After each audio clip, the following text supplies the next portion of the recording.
জনকে জান্নাতে নিয়ে যেতে পারে। এখন একজন হক্কানি আলেম যদি হয়, কতজন লইয়া জান্নাতে যাবে?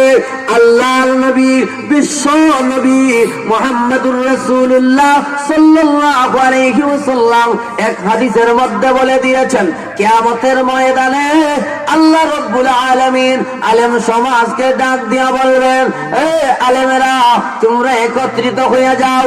তোমাদের কাছে আমি এই জন্য ইলম রাখি নাই যে তোমাদেরকে জাহান্নামের আগুনে জ্বালাবো, এই জন্য তোমাদের কাছে ইলম রাখি নাই, এই জন্য তোমাদেরকে আমি কোরআনের জ্ঞান দেই নাই তোমাদেরকে জাহান্নামের আগুনে জ্বালানোর জন্য। না না, আমি তোমাদেরকে জাহান্নামের আগুনে জ্বালাবো না।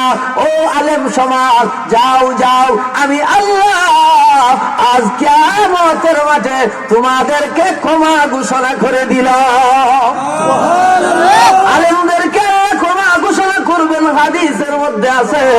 আল্লাহর নবী বলেছেন ক্ষমা ঘোষণা করে দেওয়া হবে, এরপরে অনুমতি দেওয়া হবে তুমি তোমার আত্মীয় স্বজনের জন্য পরিচিতি, যারা তোমার পরিচিত আছে, যারা তোমার সাথে মহব্বত রাখে, যারা তোমাকে ভালোবাসে, যারা তোমার পরিচিত মানুষ আছে, তুমি ওই সমস্ত মানুষদেরকে খুঁজে খুঁজে বের করে সুপারিশ কইরা তোমার সাথে জান্নাতে নিয়ে যাও। একজন হাফেজ 10 জন নিশ্চিত জাহান্নামীকে সুপারিশ কইরা জান্নাতে নিয়ে যেতে পারে।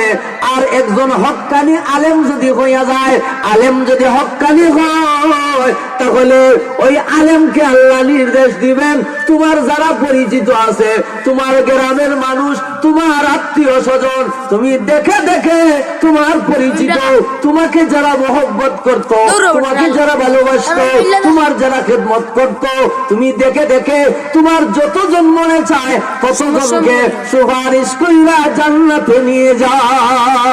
সুবহানাল্লাহ। হক্কানি আলেমের দাম আছে না নাই?